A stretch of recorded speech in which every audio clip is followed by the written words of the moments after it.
Boa noite. Vamos dar início à nossa escola bíblica, mais uma vez, com o pastor João Paulo Peixinho. Ele vai continuar a série acerca da história da igreja. Está a ser uma bênção, está a ser muito bom.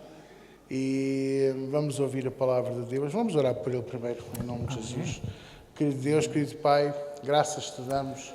Tu tens-te usado dele, Senhor, nestas semanas. Tens-te usado dele nestas aulas. Que hoje não seja diferente, que hoje não seja exceção. Te pedimos, Senhor, unge a sua boca, unge o seu coração, faz ligação, Senhor, com o teu trono, para que ele fale tudo o que tu preparaste, tudo o que tu tens para nos ensinar, tudo o que tu tens para nos mostrar, em nome de Jesus. E todos dizem comigo, amém. Amém. Então, boa noite. A nós aqui e àqueles que vão ver em casa, não é? Vamos continuar então, começando por fazer uma revisãozinha da semana passada, não é? Muita coisa aconteceu nestes 7 dias, não é? E então, para nos sintonizarmos, vamos fazer aqui uma pequena revisão daquilo que falámos a semana passada. Então, a semana passada nós falámos sobre, em primeiro lugar, sobre avivamentos e avivalistas.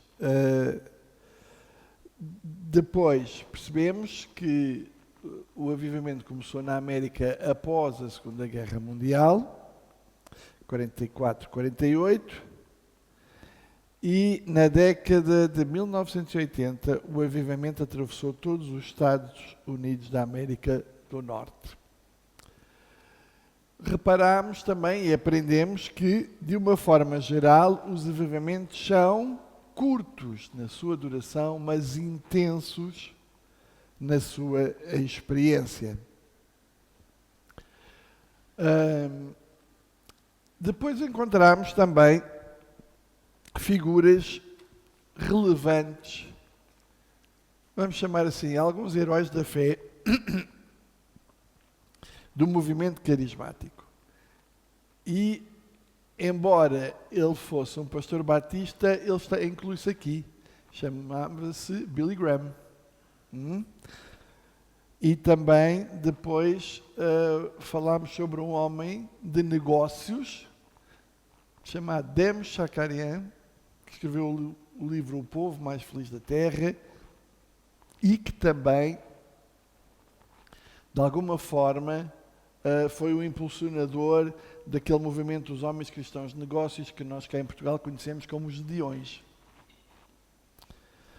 Com ele, contemporâneo dele, ele era campanha sim, convidado por ele, era o Oral Roberts. Um homem também bastante ungido por Deus, que foi orar pela irmã deste Dem Shakarian, vocês vão ver isso no livro. A moça teve um acidente, caiu, foi projetada por uma estrada de alcatrão quente. Vejam bem como é que esta rapariga ficou. E aquilo andava ali, e Deus, ele chamou este homem de Deus, orou por ela e a moça foi curada. Foi fantástico. Eu estou a entusiasmar-vos a comprar uma série de livros. Não sei se o pastor João consegue, com o Paulo da Sociedade Bíblica, encontrar estes livros, não é? São livros muito antigos, que nem sei se a Capoe ainda terá lá algum restício disto. Mas quem tem estes livros são mesmo relíquias e bênção mesmo para nós, inclusive até para homens. Aquele livro para homens de negócios, eu tinha 3 exemplares, eu cedi 2 deste livro a 2 homens de negócios, porque se vocês fizerem seguirem este segredozinho que está aqui, que é tão simples, vocês vão ser tão bem sucedidos como este homem foi. Então, como o livro é difícil de encontrar, eu vou dizer aos irmãos qual era o segredo do Dem Shakarian. Ele nasceu numa família. Aliás, ele foi descendente de uma família armeniana. que vieram depois para os Estados Unidos. E ele começou com uma carrocinha a vender legumes e por ali fora, e leite, e de repente tornou-se, tinha uma empresa enorme de produtos lácteos e mais outras coisas. E quando ele tinha alguma decisão importante para tomar, seja com quem fosse, ele falava com as pessoas, e ele dizia assim: olha, eu vou tomar uma decisão, mas eu tenho que ir falar com o meu sócio. Só depois é que eu venho falar convosco. O sócio não era o filho, não eram nenhum filhos, não. Era o Senhor Jesus. Ele ia para o escritório, prostrava-se no escritório, orava a Deus e decidia de acordo com a direção que Deus lhe dava. E por isso ele criou um império tão grande. E às vezes os empresários cristãos esquecem-se que o sócio maior que a pessoa pode ter é Deus, não é? E a melhor estratégia é tudo vem dele, tudo vem dele. Também falámos sobre o David Wilkerson, fundador do Desafio Jovem, e o Kenneth Hagin, que eu até falei aqui dos livros dele e da benção que o material dele foi, inclusive na minha formação teológica. Depois tivemos uma segunda parte, que foi a falar, onde falámos das 5 grandes categorias dos movimentos. Os católicos e ortodoxos, os protestantes históricos, a santidade evangélicos, pentecostais clássicos e chuva seródia carismáticos. E lembram-se que de todas estas houve uma que não aderiu, ou seja, não conseguiu acompanhar a restauração da igreja. Quem foi? Os católicos, porque isto iria trazer uma grande revolução na Igreja Católica, e eles não tiveram.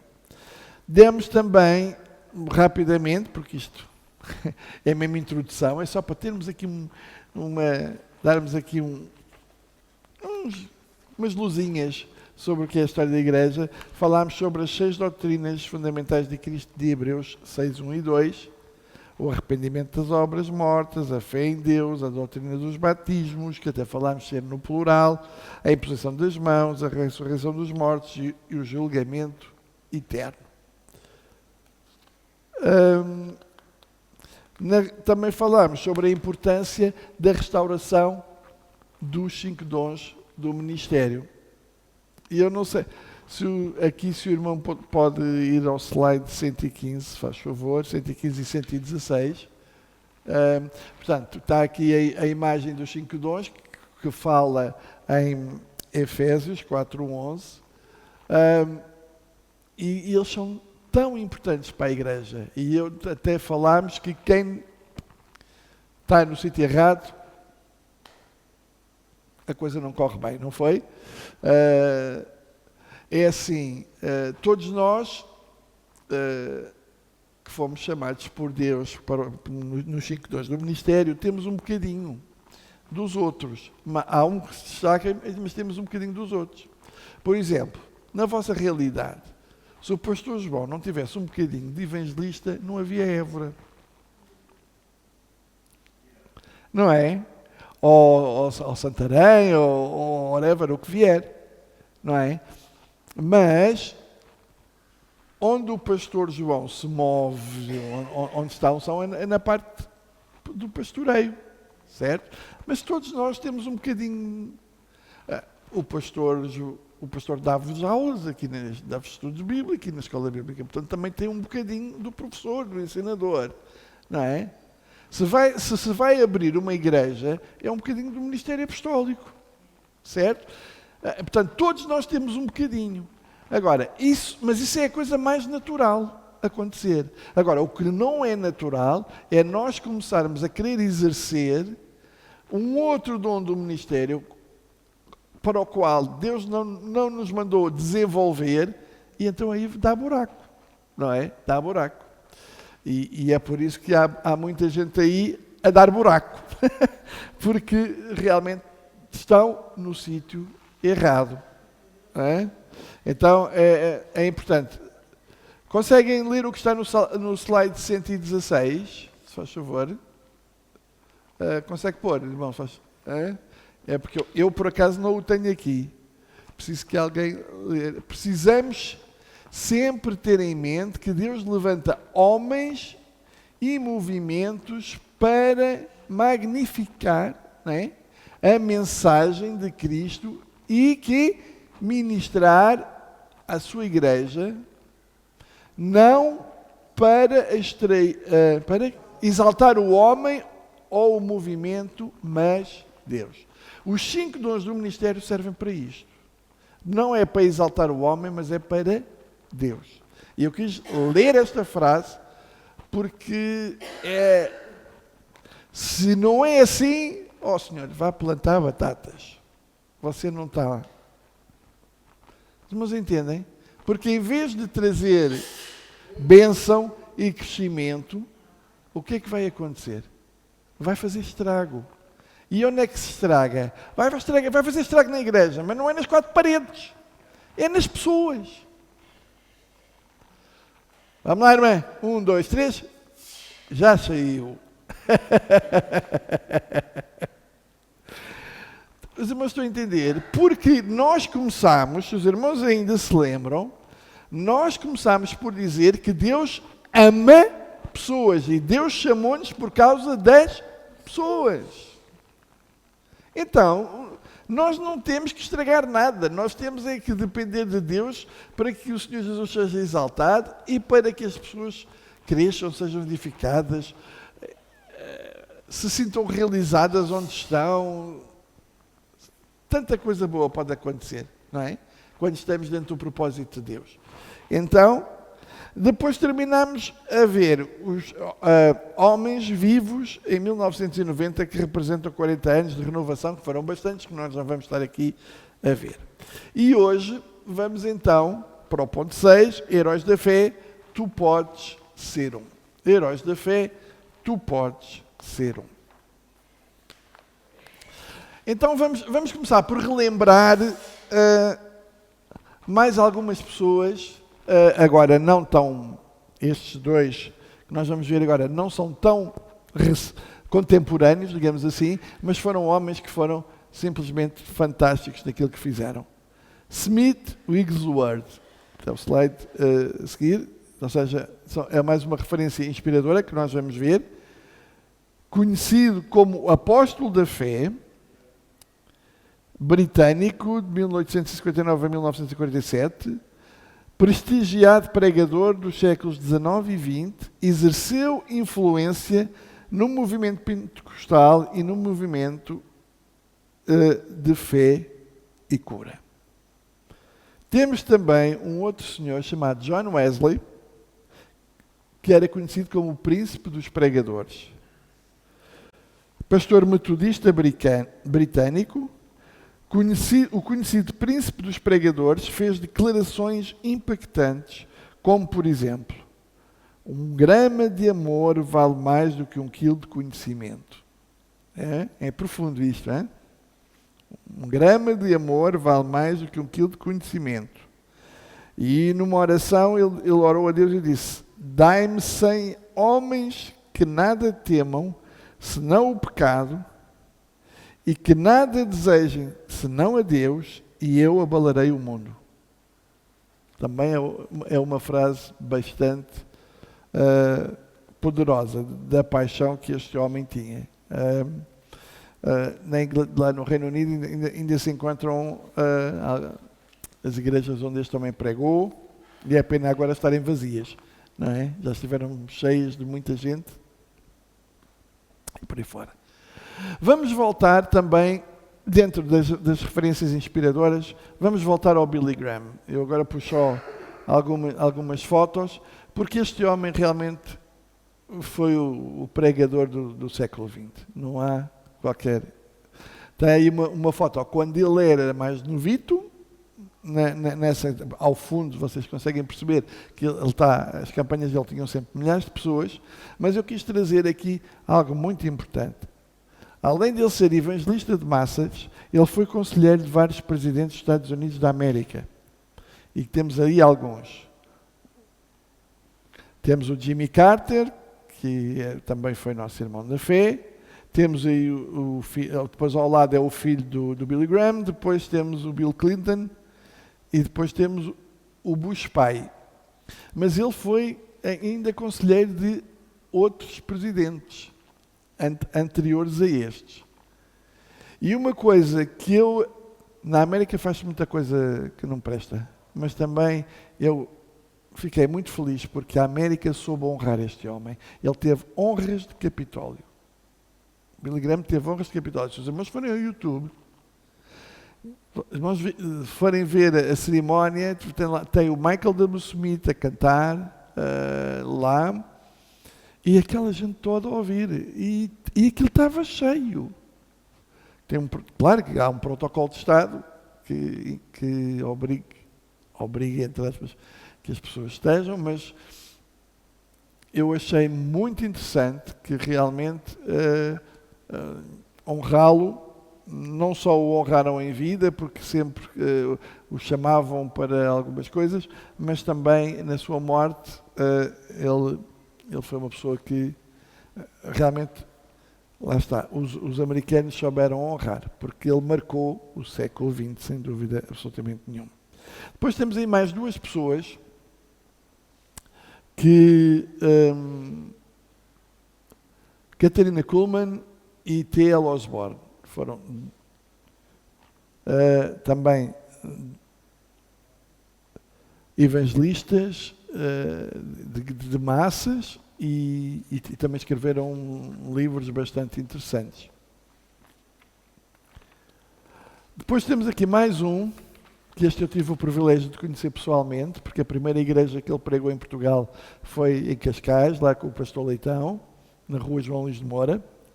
No ano em que ele veio para escolher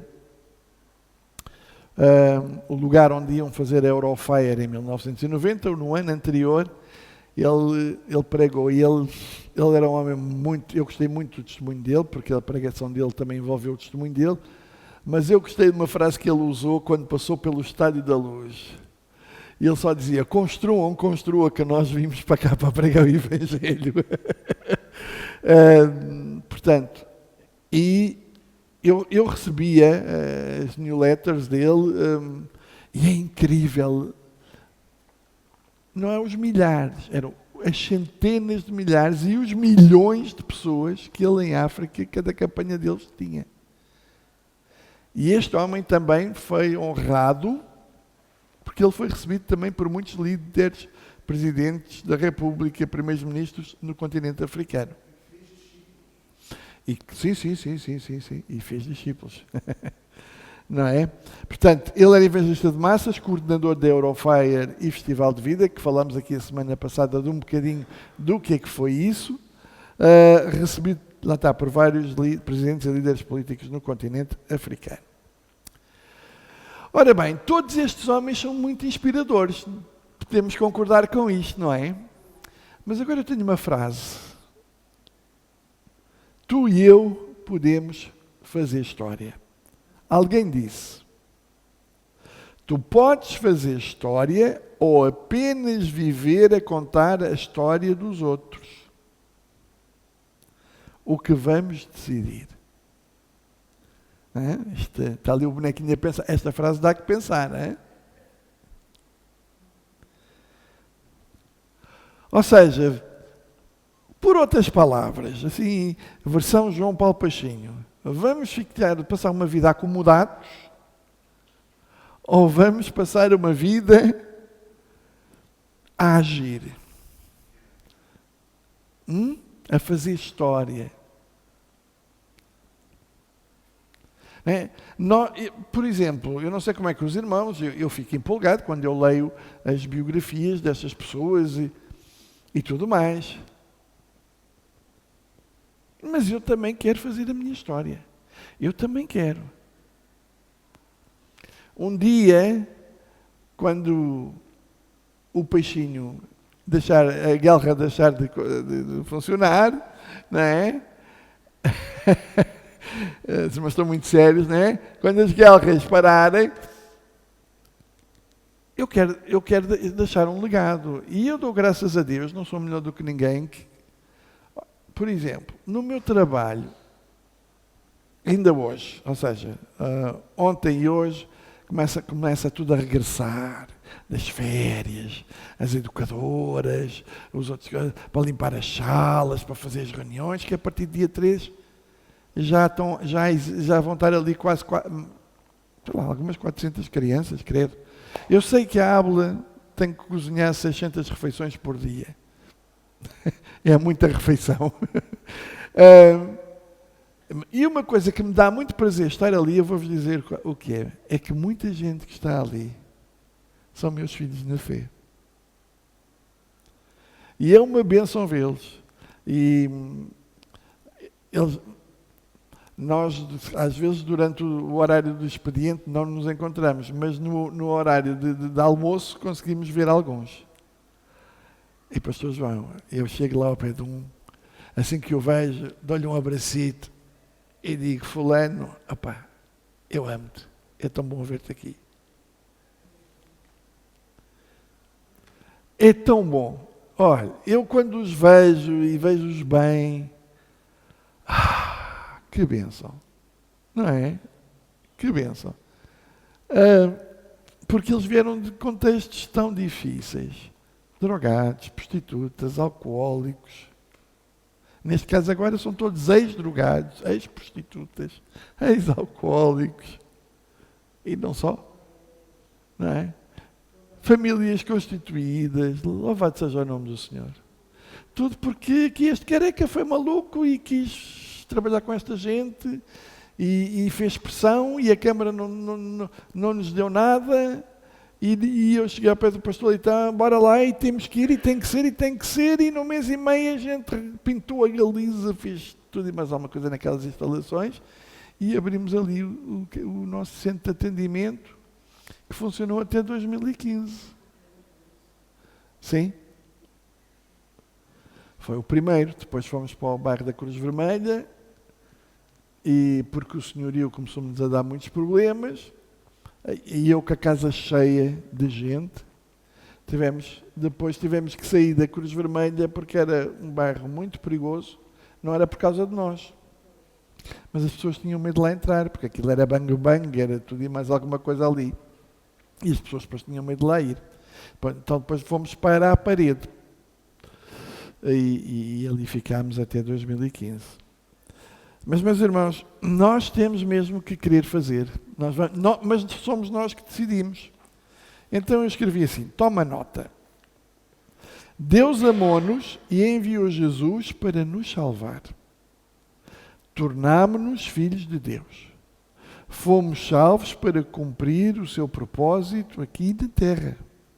Se fôssemos salvos apenas para irmos para o céu, algo não estaria bem. Se somos salvos, nascidos de novo, novas criaturas em Cristo Jesus, é porque alguém nos falou do amor de Deus. Fomos comissionados e capacitados para cumprir este propósito. E vamos relembrar as escrituras que lemos no princípio. Então Jesus aproximou-se deles e disse: foi-me dada toda a autoridade no céu e na terra. Portanto, vão e façam discípulos de todas as nações, batizando-os em nome do Pai, do Filho e do Espírito Santo, ensinando-os a obedecer a tudo o que lhes ordenei, e eu estarei sempre com vocês até o fim dos tempos. Depois em Marcos, temos a mesma escritura, mas com mais alguns detalhes. Vão pelo mundo todo e preguem o Evangelho a todas as pessoas. Quem crer e for batizado será salvo, mas quem não crer será condenado. Estes sinais acompanharão os que creem. Em meu nome expulsarão demónios, falarão novas línguas, pegarão em serpentes e se beberem algum veneno mortal, não lhes fará mal algum. Imporão as mãos sobre os doentes e estes ficarão curados. Depois de lhes ter falado, o Senhor Jesus foi levado ao céu e assentou-se à direita de Deus.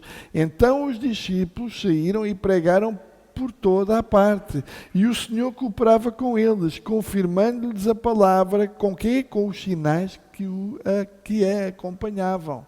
Glória a Deus.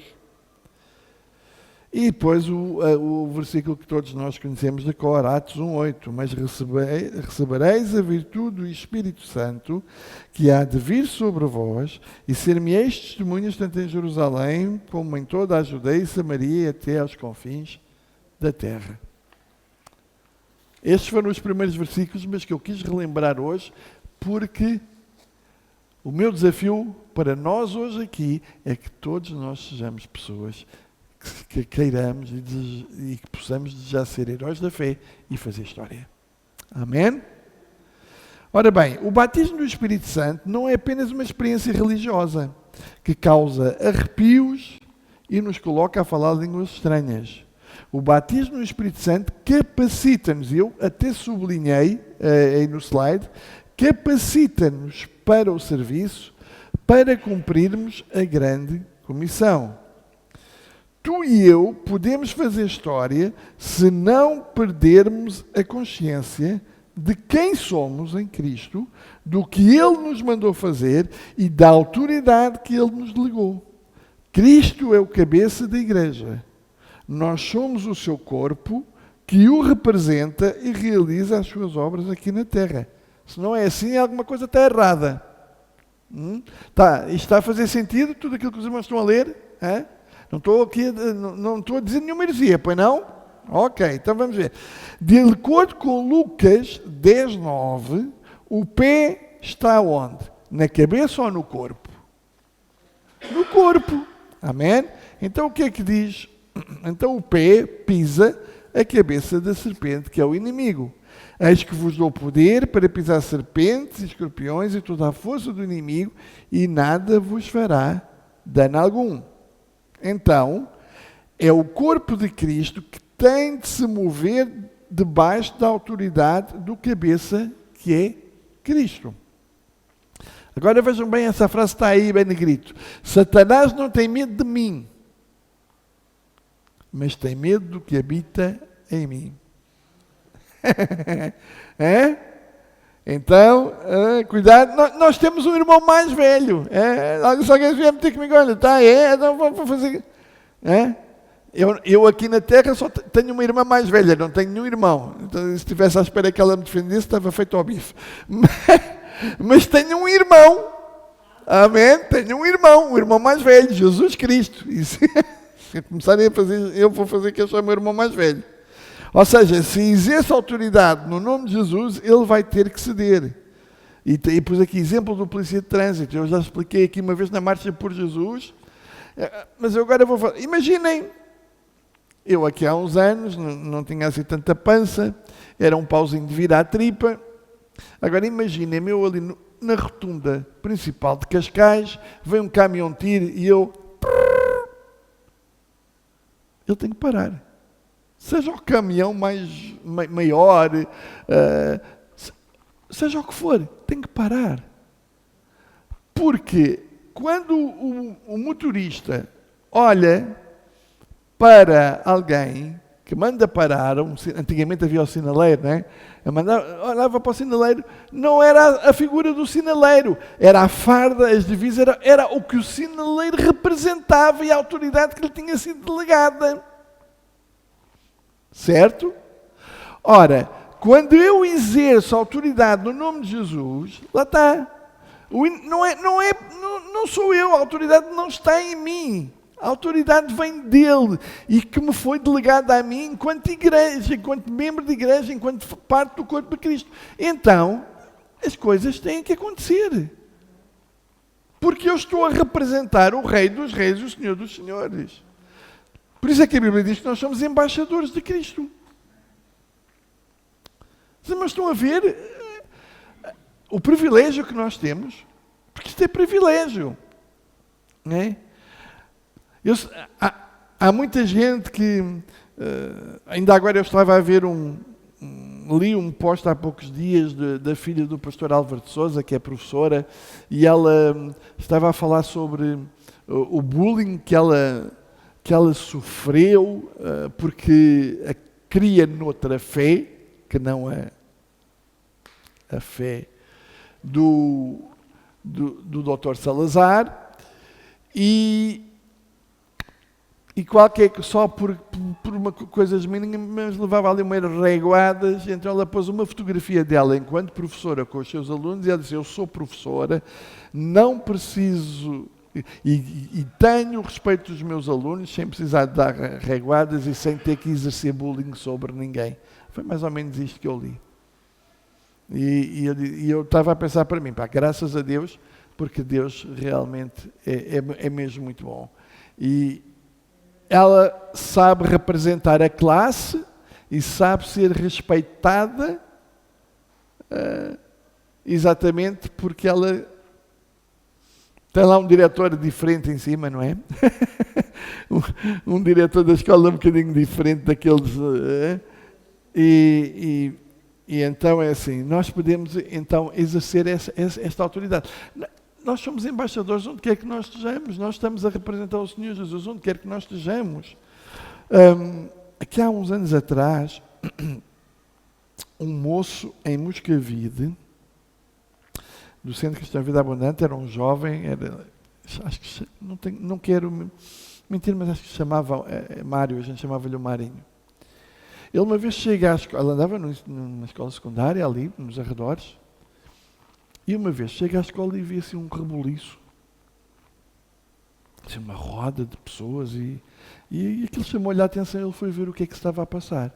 Então o que é que era? Era uma professora que estava mesmo possessa.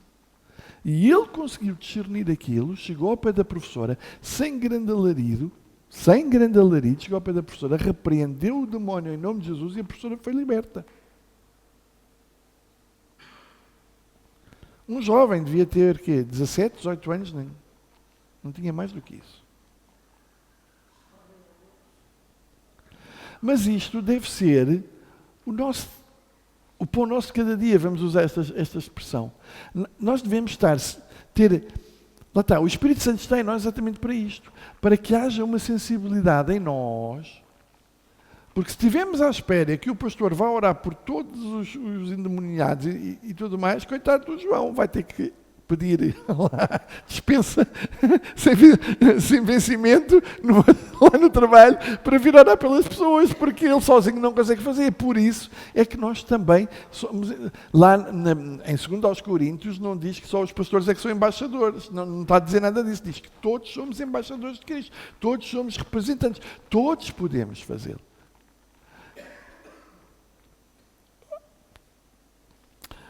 Eu vou contar aqui uma situação que aqui a irmã conhece e o pastor João também conhece.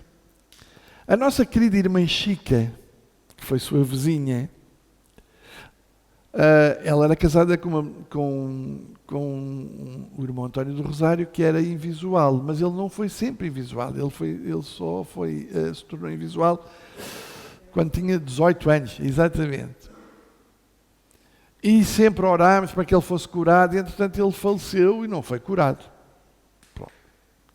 Então ela chegou a dizer que ele nunca mais iria orar pelos enfermos, porque Deus não curou o marido, então ela não se sentia capaz de orar pelas pessoas assim.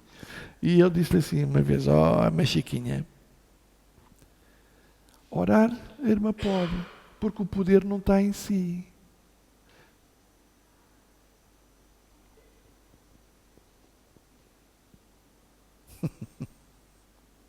O poder não está... Eu oro pelas pessoas. Eu tenho um problema de saúde, mas não deixo de crer que Deus cura. E se eu tiver que orar pelas pessoas, eu vou orar pelas pessoas.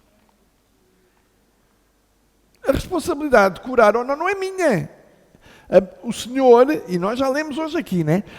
O Senhor Jesus manda-nos orar, certo? Então, eu oro. O resto é com Ele. É com Ele e com quem veio pedir oração, não é? não é comigo. Não tem nada a ver. Curou, graças a Deus, glória a Deus, aleluia, amém. Não curou, aleluia, glória a Deus, não deixou de ser Deus por causa disso. E eu não tenho que me sentir nem diminuído, nem nada. Eu tenho que fazer o que Deus manda, mas nada. Estou a ser muito radical, meus queridos irmãos. Deixem lá, olha, eu sou mesmo assim, olha, não dá para ser. Agora, olha, isto agora com esta idade já não consigo mudar muita coisa. Ok, se toda a autoridade foi dada a Jesus no céu, na terra e debaixo da terra, porque Jesus venceu Satanás, recuperou a chave da morte e do inferno, então é Jesus que tem o domínio de tudo e através do seu corpo, a igreja, nós, é Ele que dá as cartas e não Satanás.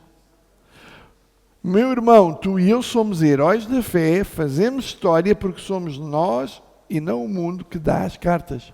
Há para aí muita teologia de a igreja está... Não. Nós é que damos as cartas. Nós é que somos os representantes do Senhor Jesus aqui na terra. Não é mais ninguém. E quando houver igrejas que pensam o contrário, vão ficar vazias. Porque mensagens deprimentes ninguém quer. Teologia da desgraça não é bíblica, meus irmãos. Desculpem, mas não é.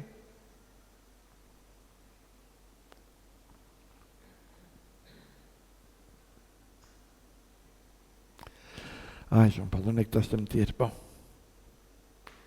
A última palavra deve ser da igreja e não o contrário, porque é a igreja que é sal e luz. Com esta autoridade que foi delegada por Cristo à igreja, nós, tudo o que Adão entregou a Satanás no Éden, o domínio, trazendo caos, pode e deve ser restaurado pelo o corpo de Cristo, que somos nós. Tomemos boa nota do seguinte. Então, o que é que eu quero? Em Gênesis 1:2, Deus não falou, não se focou de como a terra estava, sem forma e vazia, em trevas. Deus falou de como queria torná-la. E disse Deus, haja luz. E houve luz, e assim foi. Ou seja, quando Deus fala, cria algo. Ou seja, na criação, Deus usou a sua fé criativa. Deus usou a fé para criar aquilo que Ele tinha aqui. Ou seja, Ele, e agora a terra fica sem forma e vazia. Ou seja, Deus não cria nada sem forma e vazio. Não é? Isto aconteceu, porque se vocês virem lá, Deus, no princípio criou Deus os céus e a terra, ponto. E nesse intervalo de tempos, os irmãos têm a resposta no livro de Ezequiel, se não estou em erro, que é a queda de Lúcifer. E ele trouxe com ele 1/3 dos anjos, que são os demónios, e criou o caos.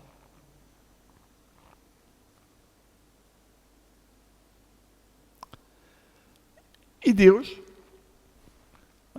olhou para aquilo e disse assim, não.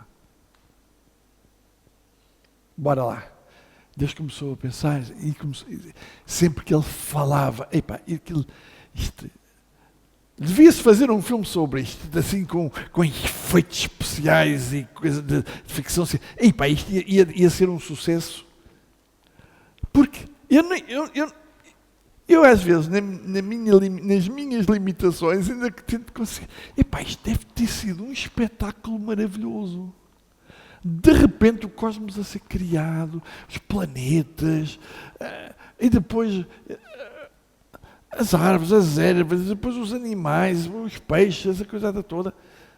E depois a obra-prima de Deus, o homem, que aí Deus já nem sequer falou. Deus pôs a mão na massa. Deus pôs a mão na massa. Façamos o homem à nossa imagem e semelhança. não é?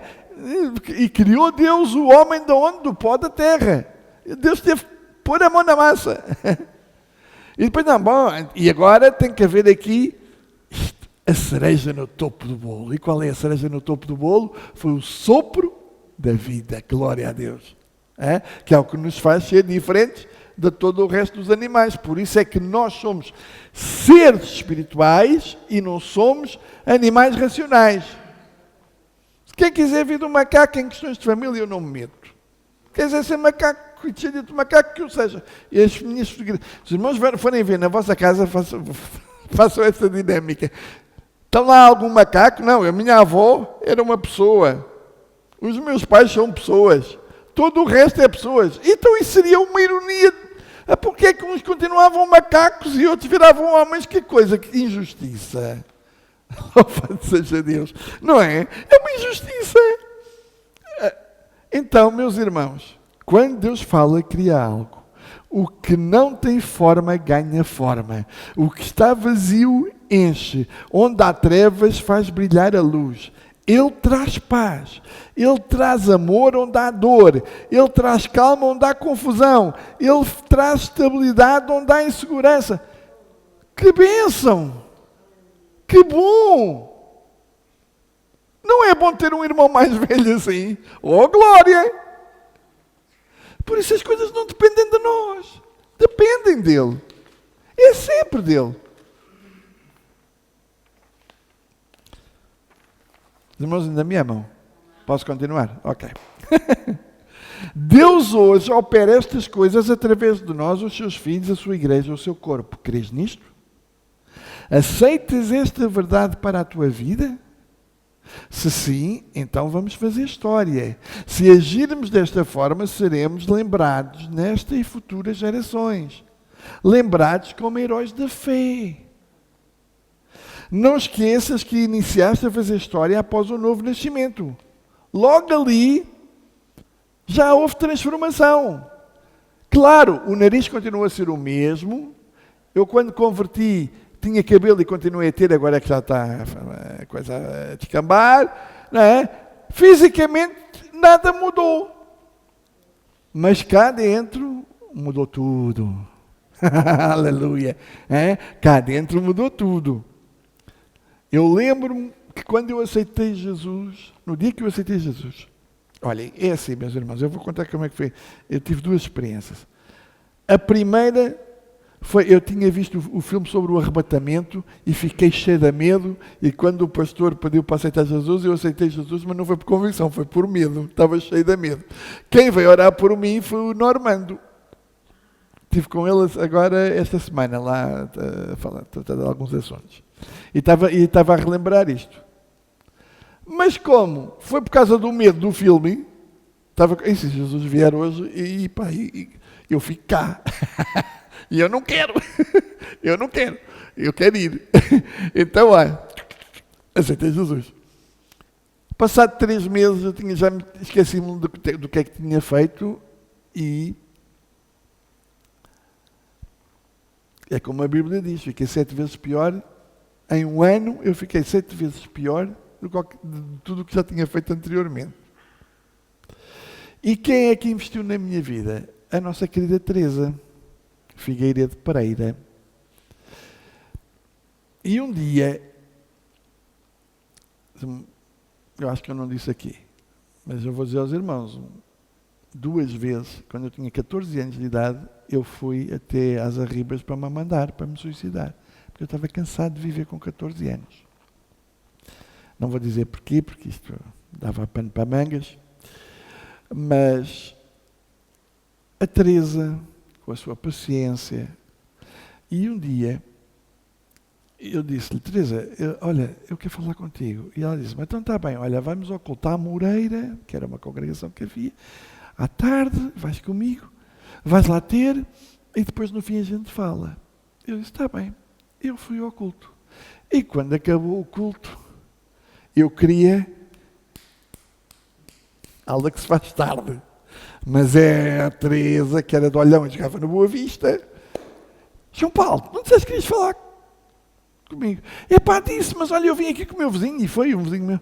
Epá, agora vou para ele não ir sozinho. Não, deixa lá que o teu vizinho sabe o caminho. Anda lá, e metemos no carro. E fomos, aquilo antigamente não era alcatroada, era caminho de terra batida. Sabem onde é que eu aceitei Jesus, meus irmãos? Em frente, no sítio mais espiritual que existe, em frente ao campo de futebol do Estoril Praia. É o sítio mais espiritual que existe para aceitar Jesus. E ela ouviu, eu não sei quanto tempo é que eu falei, porque isto estava tão cheio, o lixo tinha que sair todo. E ela não abria a boca. Mas as lágrimas, pimba, sempre a cair. E nós sabemos, quando as pessoas estão a deitar lágrimas de crocodilo, ou quando as pessoas estão a ser... E eu estremeci, só de ver chorar, eu por dentro estremeci todo.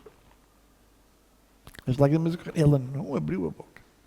Quando eu acabei de falar, respirei fundo e disse assim, João Paulo, cá vem a pregação. Eu pronto para ouvir a Teresa. E a Teresa diz-me assim, olha, João Paulo,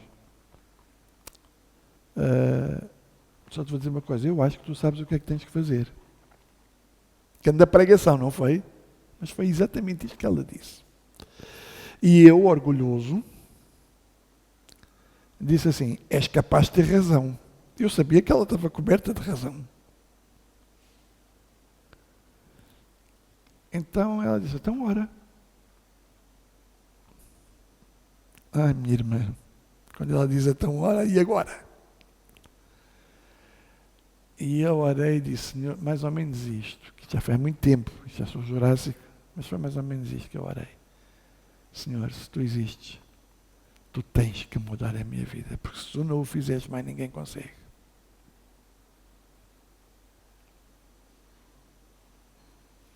Grande oração, é? Eu digo aos meus irmãos, ela deixou-me perto de casa, eu saí do carro. Meus irmãos, eu vinha tão leve que o peixinho, se fizesse assim, voava. Mas a porcaria, deixa passar o termo, meus irmãos, saiu toda. Aí eu sei que a partir eu nasci de novo. Eu nasci de novo aí. Então eu comecei a fazer história, logo ali. Logo, meus irmãos. Na escola, eu comecei a levar um opúsculo do Desafio Jovem que falava sobre drogas, para dar lá aos meus colegas que andavam lá metidos naquilo que não deviam e tal. Mas para que é que eu quero isto? Agora estamos a... Então tu coisa e tal, e agora... Não. Agora é assim, ou é isto ou não é nada. O outro João Paulo está morto. Primeiro gozaram, depois respeitaram. Primeiro gozaram, depois respeitaram. Depois vinham pedir ajuda. E a minha paixão para ajudar pessoas com dependências veio daqui. Começou aqui. Porque Deus é bom. Não é? Não esqueças que iniciaste a fazer história após o novo nascimento. O teu nome foi escrito nos céus. Logo já és um herói e podes realizar proezas em nome de Jesus, cumprindo o seu propósito em ti e através de ti. Então o que é que aconteceu? E agora vou pedir a ajuda dos irmãos, é porque eu hoje estava a ler isto tudo e de repente começa a haver mais coisas. Agora não posso fazer PowerPoint. Agora isto vai ter que ser escrito e vou pedir a ajuda ali do irmão para pôr os versículos. Então, meu irmão, se nós somos heróis da fé, é porque aconteceu alguma coisa quando aceitámos Jesus. E o que é que aconteceu para além de nos tornarmos novas criaturas? Em Romanos 12:3, diz lá que Deus deu-nos uma medida de fé. Certo? Romanos 12:3. Diz assim, vou ver se aparece ali, que é para os irmãos, para seguirmos. Assim é melhor, porque eu não sei se a tradução que eu tenho aqui é a mesma que vai aparecer, então para lermos todos a mesma coisa. Vamos só aguardar um bocadinho, está bem? 3.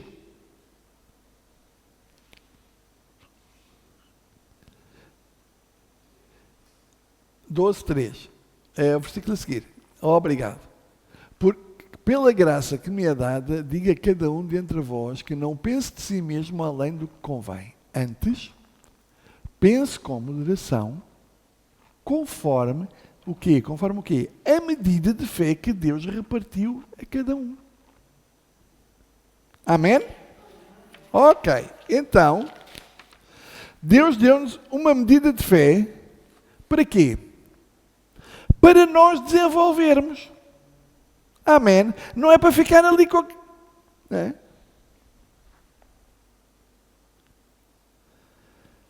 Vamos imaginar.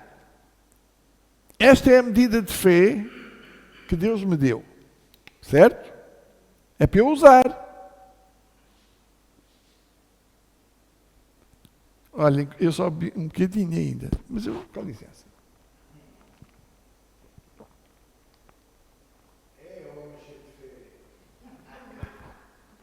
Aleluia.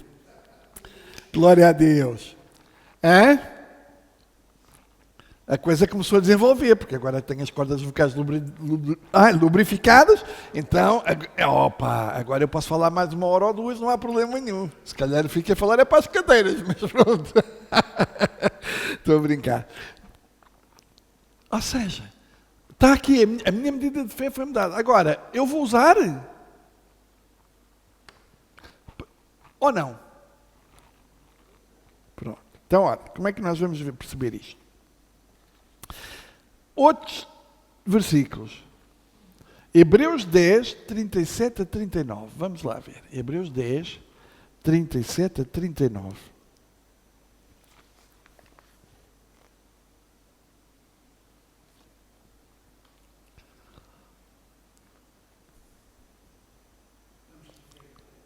Vai aparecer. Ok, vamos. Porque ainda um pouquinho de tempo e o que há de vir virá e não tardará. 37, 38. Agora vejam bem. Mas o justo viverá da fé. Temos aqui uma série de justos. Só aceitamos Jesus, somos justos. Hein? E se ele recuar, a minha alma não tem prazer nele. 39. Nós, porém, não somos daqueles que se retiram para a perdição, mas daqueles que creem para a conservação da alma. Então o que é que o autor aos Hebreus está aqui a dizer, a versão de João Paulo Peixinho? Não é para retroceder, é para desenvolver. Amém? Não é para retroceder, é para desenvolver. E depois a seguir a isto, o que é que vem?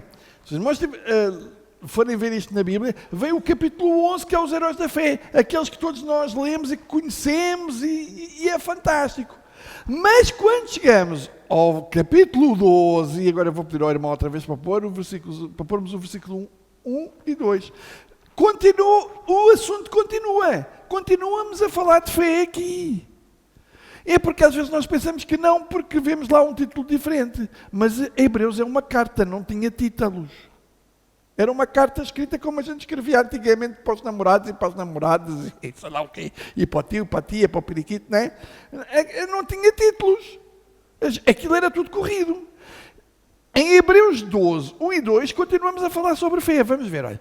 Portanto, ou seja, depois de falarmos dos heróis da fé, o que é que o autor diz? Portanto, continuando, nós também, pois, que estamos rodeados de uma tão grande nuvem de testemunhas.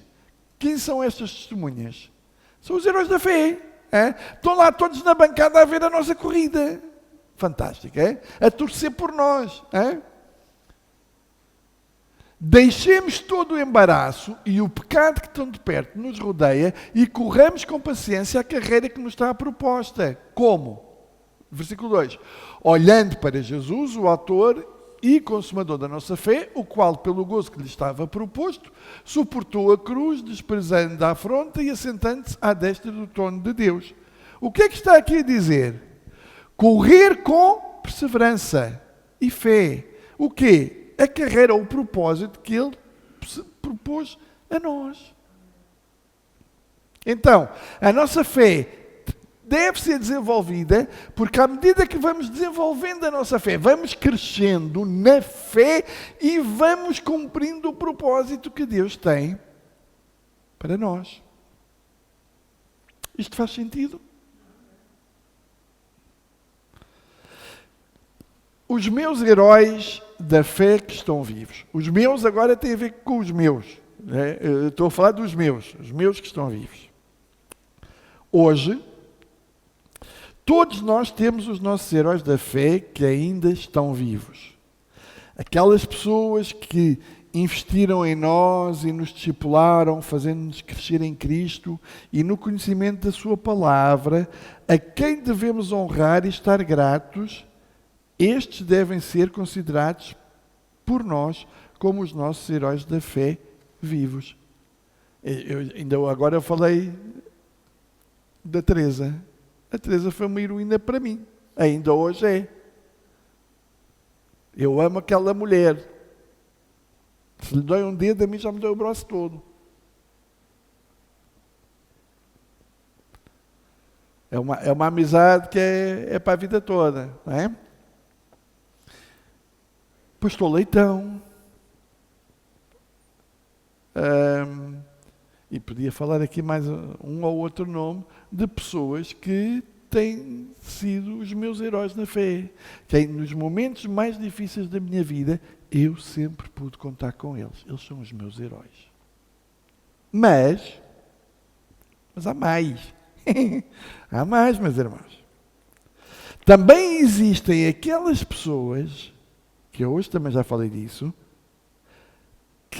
em quem nós temos investido e temos o tempo e recursos para os fazer crescer no conhecimento de Deus e da sua palavra e que hoje estão bem e recomendam-se. Ambos, estes e os outros, devem ser os nossos heróis. Foi aquilo que eu disse ao início dos meus colegas agora ali da aula, que são meus filhos na fé.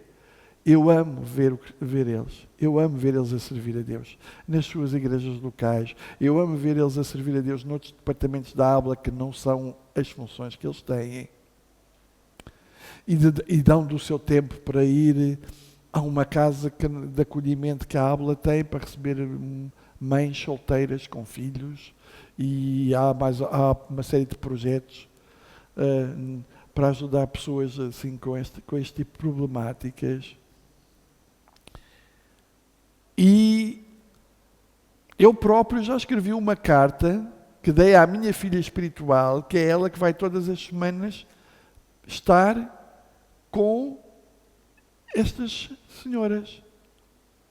E vejam bem, meus irmãos, porque para quem conhece ali a zona de Cascais, ela mora em Trajós, que é lá quase na ponta do concelho, e todas as semanas ela vai para a Praia das Maçãs, uma vez por semana. São uns quilómetrozinhos, para estar 1 hora, 1h30 com estas moças. E um dia que ela foi na ABLA, existe um tempo devocional todas as manhãs, 30 minutos, e foi ela que uma das vezes que foi partilhar, e ela falou sobre isto. E para desafiar colegas que quisessem fazer. E eu fiz uma coisa, ok. Eu vou escrever uma carta. Nem assinei o meu nome nem nada. Escrevi aquilo que Deus me dirigiu e disse, olha, despedi-me e disse, olha, quem sabe um dia destes vamos nos conhecer. Pumba. A Maria conhece-me, que é a minha colega. A Maria conhece-me. Sabe exatamente, eu cheguei ao pé dela e disse, olha, amiga, aceitei o teu desafio, está aqui. Está aqui a carta. Lês. Se fizer sentido, se aquilo que está lá escrito fizer sentido, e se for uma ajuda para aquelas mulheres, é para ler. Se achas que não, dizer para João Paulo, não dá, isto não serve para ali. Eu não fico chateado, mas eu acho que vai servir. E ela depois lhe disse, é pá, João Paulo, a carta é forte, pá. É forte neste sentido. É pá, tu demonstras, tu não conheces as mulheres que lá estão, estás aqui a falar com tanto amor como se as conhecesses. Não sei quanto tempo.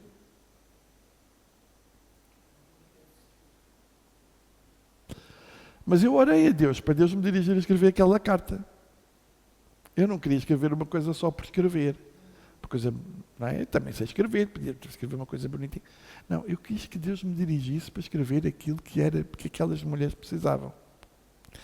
Então devemos orar por eles, tanto aqueles que investiram em nós como aqueles que nós também investimos, encorajá-los e honrá-los e até sentir orgulho no seu percurso de vida cristã.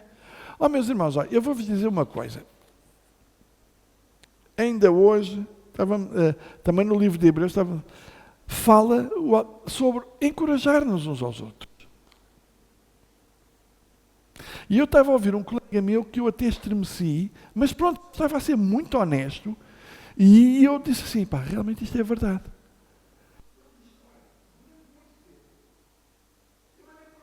Pessoas que... Porque os cristãos também não tinham nada para me dar. Não era de lá que vinha a coisa. Eu sou uma pessoa...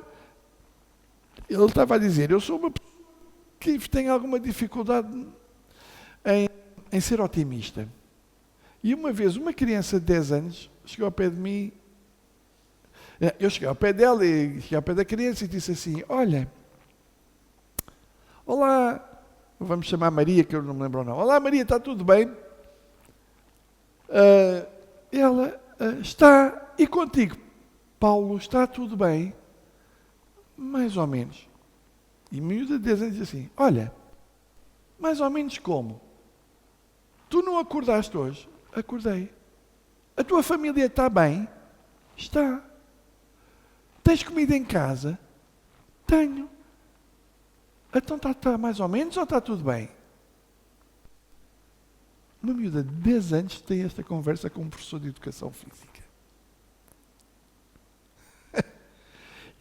E não é crente. E a família dela não é crente.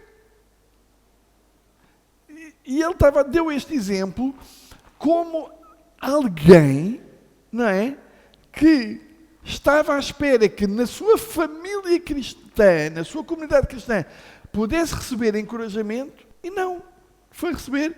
E depois eu até brinquei, olha, assim, Paulo, anima-te, olha, deixa lá, houve alguém que Deus teve que usar uma burra para falar com ele. Deus contigo foi um bocadinho mais benevolente, usou uma criança com 10 anos. Pronto. Mas é tão bom quando nós podemos encorajar os outros, meus irmãos.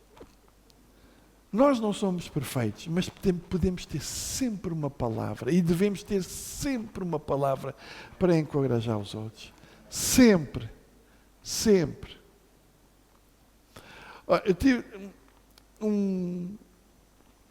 alguém que foi para o Brasil agora, foi ao Brasil agora passaram um tempo agora na segunda-feira. E o pessoal estava todo, tens que regressar.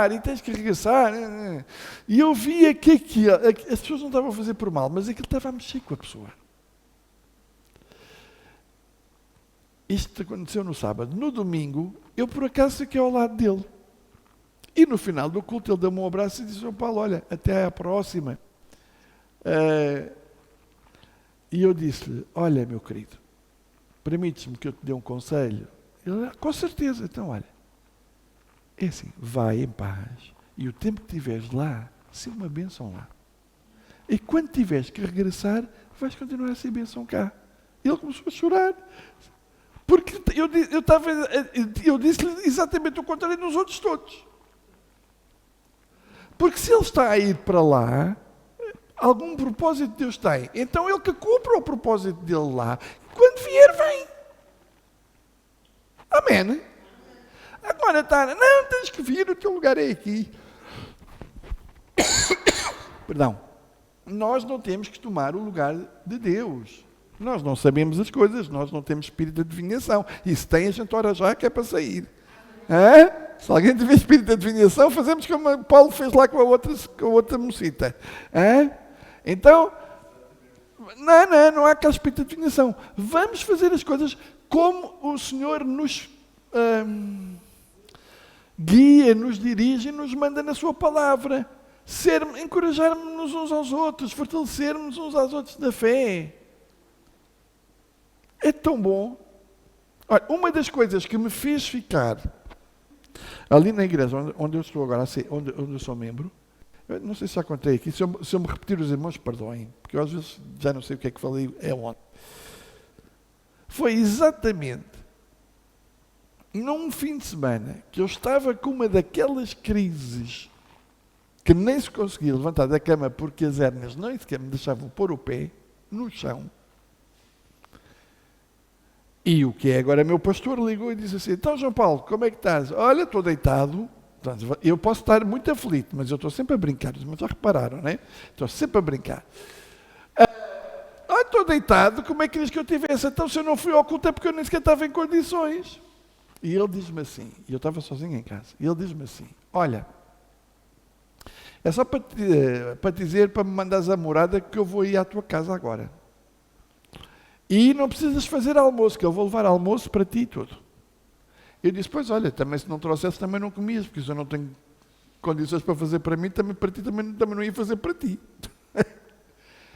E marcou-me a mim e à minha família. Aquele homem deixou a família dele, saiu da igreja, foi comprar comida e bebida, e com direito a sobremesa e tudo. Ele já sabe que eu sou guloso, pronto. E levou.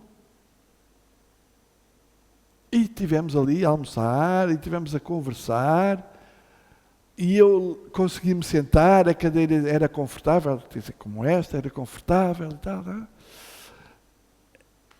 E eu disse assim: bolas, caneco, este homem é mesmo pastor, este homem tem coração de pastor mesmo. Assim, ele não me conhece assim há tanto tempo e faz isto. Pá, glória a Deus. Deus o abençoe. Então, meus irmãos, eu espero que tudo isto que falámos hoje vos encoraje. Isso pode ser embora, que isso aí Acabamos hoje a nossa disciplina. Obrigada pela vossa paciência. Eu espero que realmente vocês não só sejam encorajados, mas desafiados a fazer história, a ser heróis, verdadeiros heróis da fé, no vosso trabalho, na vossa casa, na escola, quem nos está a ouvir online, no YouTube, ou seja, lá em que canal for, porque isto vai para todo o lado, e mais algum. Eu até me portei bem, fiquei aqui quietinho, vocês não imaginam o que é para mim de ficar quieto. Mas pronto. Mas, meus queridos irmãos, foi um prazer enorme estar convosco. Obrigado mesmo. E na próxima sexta-feira não estarei cá, mas alguém estará cá. Continuem a vir, continuem a crescer. E até à próxima, se não for antes. Deus vos abençoe.